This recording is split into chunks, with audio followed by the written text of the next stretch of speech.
ഭൈരവിയേ കുറിഞ്ഞിലിക്കാട്ടമ്മേ ഭഗവതിയേ കുറവുകൾ പോക്കുന്ന ഭൈരവിയേ കുറയാതെ നിൻ കരുണാകടും പായസം നിറയെ വിളമ്പണേ ഞങ്ങൾക്ക് നിറയെ വിളമ്പണേ ഞങ്ങൾക്ക് കുറിഞ്ഞിലിക്കാട്ടമ്മേ ഭഗവതിയേ കുറവുകൾ പോക്കുന്ന ഭൈരവിയേ.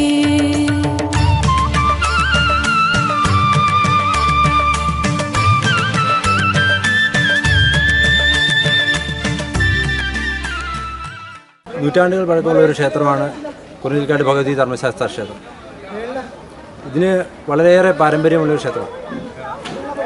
വർഷങ്ങൾക്ക് മുമ്പ് തന്നെ ഇത് കളരി ക്ഷേത്ര പരമ്പരയുമായി ബന്ധപ്പെട്ട ഒരു ക്ഷേത്രമായിട്ടാണ് പരിഗണിക്കപ്പെട്ടു വരുന്നത്. ഇവിടുത്തെ ജനതയെ സംബന്ധിച്ച് ഒരു വലിയ സാംസ്കാരിക പാരമ്പര്യം തുറന്നു വന്നിരുന്ന ജനതയാണ്. വളരെ കാലമായിട്ട് തൃക്കാർത്തിക പോലെയുള്ള ദിവസങ്ങൾ, പ്രത്യേകിച്ച് തൃക്കാർത്തിക നാളിൽ ഓരോ കുടുംബങ്ങളിലും അവരുടേതായ രീതിയിൽ അവർ വിളക്കുകൾ തെളിയിച്ച് ആചരിച്ച് പോരുന്നുണ്ട്. അപ്പോൾ സ്വാഭാവികമായിട്ടും ഇവിടുത്തെ ഈ നാട്ടിൽ വരുന്ന എല്ലാ നല്ല കാര്യങ്ങളിലും വളരെ നല്ലൊരു രീതിയിലുള്ള ഒരു കൂട്ടായ്മ ഇവിടുത്തെ ജനങ്ങൾ പ്രകടിപ്പിച്ചു വരുന്നുണ്ട്. അപ്പോൾ സാംസ്കാരിക പാരമ്പര്യവും അതുപോലെ തന്നെ സനാതന പാരമ്പര്യവും ഒക്കെ ഉൾക്കൊണ്ടുകൊണ്ട് വളരെ നല്ല രീതിയിൽ ഈ ജനങ്ങളുടെ ഒരു കൂട്ടായ്മ ഇവിടെ ഉണ്ടായിട്ടുണ്ട്. സ്വാഭാവികമായിട്ടും ക്ഷേത്ര ഭാരവാഹികളെ സംബന്ധിച്ചും അതൊരു ചിന്തയുണർന്നു.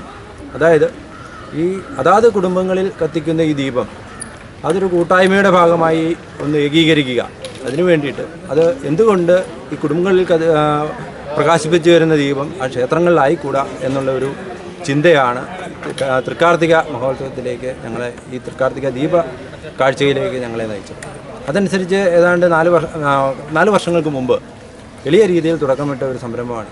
അപ്പോൾ ഏകദേശം 10 വർഷങ്ങൾ കാലം കൊണ്ട് ഇതൊരു ലക്ഷദ്വീപ കാഴ്ചയായിട്ട് വളർന്നു വരണമെന്ന ആഗ്രഹത്തിലാണ് തുടങ്ങിയതെങ്കിലും ഭക്തജനങ്ങളുടെയും അതുപോലെ തന്നെ ഈ നാട്ടുകാരുടെയും അഭൂതപൂർവമായ സഹകരണവും ആഗ്രഹവും എല്ലാത്തിനും ഒരു ദേവിയുടെ കടാക്ഷവും ഒക്കെ കൊണ്ട് ഇത് 5 വർഷങ്ങൾ കൊണ്ട്, ഈ 4 വർഷങ്ങൾ കൊണ്ട് തന്നെ ഒരു 80,000-ത്തിലധികം വിളക്കുകൾ, 80,000-ഓളം ചിരാതുകളും അതോടൊപ്പം തന്നെ 100 കണക്കിന് നിലവിളക്കുകളിലുമൊക്കെ ആയിട്ട് ഇപ്പോൾ ഇന്ന് തന്നെ ഇത് പ്രകാശിപ്പിക്കപ്പെടുന്നത് ഏകദേശം 85,000-ഓളം ദീപങ്ങളുണ്ടാവും എന്നാണ് ഞങ്ങൾ പ്രതീക്ഷിക്കുന്നത്. അപ്പോൾ അത്തരത്തിലേക്കൊരു വളർച്ച ഇതിനുണ്ടായി. അപ്പോൾ അടുത്ത വർഷം കുറിഞ്ഞിലിക്കാട്ട് തൃക്കാർത്തിക എന്നുള്ളത് ഒരു ലക്ഷദ്വീപ കാഴ്ചയിലേക്ക് വരുന്ന രീതിയിലേക്കാണ് കാര്യങ്ങൾ പുരോഗമിച്ചു വരുന്നത്. ദേവിയുടെ അനുഗ്രഹമുണ്ടെങ്കിൽ അത്തരത്തിൽ അടുത്ത വർഷം ഇത് കൊണ്ടാടാൻ കഴിയും എന്നുള്ള പ്രതീക്ഷയിലാണ് ഞങ്ങൾ.